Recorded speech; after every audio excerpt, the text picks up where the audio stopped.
গ্রামে কানু নামে এক কৃষক ছিল। সে তার মায়ের সাথে থাকতো। হেসে খেলে তাদের দিন চলে যেত। তার ভাই থাকতো পাশের গ্রামে। সে একটি কাপড়ের দোকানে কাজ করে আর সে সেই গ্রামেতেই থাকে। কানু সদ্য সদ্য বিয়ে করেছে, আর বিয়ের পরেই সে তার মাকে ভাইয়ের কাছে পাঠিয়ে দিল।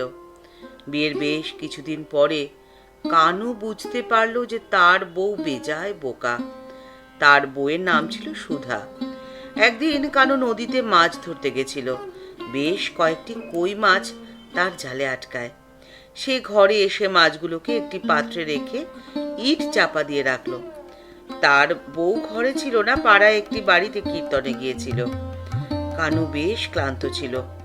সে ভাবলো একটু বিশ্রাম নেই। এই বিশ্রাম নিতে গিয়ে কানু বেশ কিছুক্ষণের জন্য ঘুমিয়ে পড়ল। বেশ কিছুক্ষণ পরে ঘুম ভেঙে উঠে কানু মাছগুলোকে দেখতে গেল। দেখে মাছগুলো তো নেই। আরে, মাছগুলো কোথায় গেল? বউ ততক্ষণে ফিরে এসেছে কীর্তনের বাড়ি থেকে। বউ তাকে বলল, জল ছাড়া মাছগুলো যে ছটফট করছিল, আমি পুকুরে ফেলে দিয়ে এসেছি। কানু তো হাঁ। সারাটা দিন আমি কষ্ট করে মাছগুলো ধরলাম, আর তুমি কিনা সেই মাছগুলো গিয়ে পুকুরে ফেলে দিয়ে আসলে। এ তুমি কি করলে?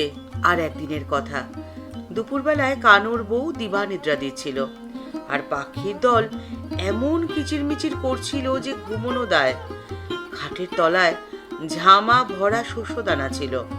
সুধা সেখান থেকে মুঠো মুঠো শস্যদানা একটু একটু করে দূরে ছিটিয়ে আসলো, আর পাখির দল সেখানে গিয়ে দানা খেতে ব্যস্ত হয়ে পড়ল।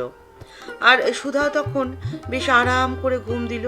খেতে ভালো করে হাল চাষ হয়ে গেছে, এবারে শস্যদানা ছিটানোর সময়।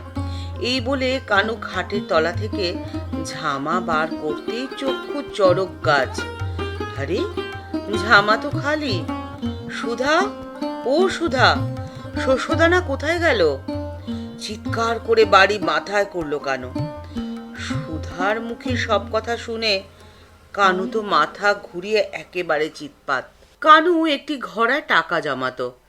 ঘড়াটি সে সযত্নে তাকের উপরে রেখে দিত। একদিন বউ তাকে বলল, একটি ভালো খবর আছে গো। কি ভালো খবর? জানতে চায় কানু। এই দেখো। আরে বাহ, বেশ চকচকে রঙের আর সুন্দর নকশা করা ঘড়া তো। কোথায় পেলে? এর জন্যে একটি টাকাও খরচ হয়নি আমার, সম্পূর্ণ বিনা পয়সায় পেয়েছি। সে কি, এ কি করে সম্ভব? হ্যাঁ গো হ্যাঁ, একটি লোক ফেরি করছিল। পুরনো ঘড়ার বদলে নতুন ঘড়া নিন, কোনো পয়সা লাগবে না। তোমার যে রংচটা পুরনো ঘড়াটা তাকের ওপরে থাকতো, সেই রদ্দি ঘড়াটির বদলে এটি পেলাম। আর পুরনো ঘড়াটির ভেতরের যে জিনিসগুলো, ভেতরে কিছু ছিল নাকি আবার? কই, জানি না তো। কানু রাখবে না কাঁদবে কিছুই বুঝে উঠতে পারে না। সে ধেই ধেই করে লাফাতে থাকে আর নিজের চুল ছিঁড়তে থাকে। হ্যাঁ রে কানু, তোকে এত বিধ্বস্ত দেখাচ্ছে কেন আজকাল? গায়ের এক বয়স্ক লোক জিজ্ঞাসা করে তাকে একদিন। আমার বউটা না ভীষণ বোকা। এই বোকা বউ সামলানো খুব চাপের হয়ে উঠছে গো কাকা। গাছের তলায় বসে কানুর থেকে সব কথা শুনলেন তিনি। বোকা তো তোর বউ নয়, বোকা তো আসলে তুই। আর তুই শুধু বোকা নয়, তুই একটা আস্ত গাধা। এ তুমি কি বলছো? ঠিকই বলছি। বউকে ঘরে এনে মাকে ভাইয়ের ঘরে পাঠিয়েছিস। তোকে গাধা বলবো না তো কি বলবো বলতো? সব কিছু শিখিয়ে নিতে হয়।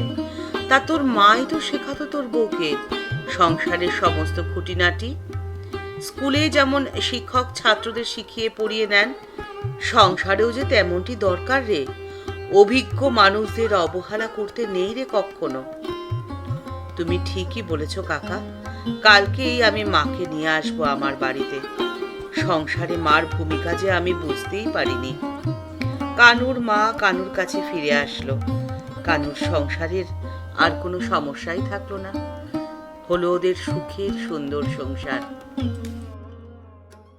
এই গল্পটি যদি ভালো লেগে থাকে তাহলে লাইক বাটনটি প্রেস করে দিতে পারেন, আর আপনাদের মতামত কমেন্টস বক্সের মধ্যে জানিয়ে দেবেন। প্রতিদিনের জীবনের এরকম নিত্য নতুন গল্প শুনতে চ্যানেলটিকে সাবস্ক্রাইব করে রাখুন। আপনাদের আশার আলো দেখাতে চলে এসেছে পিডিএম স্টোরি টাইম।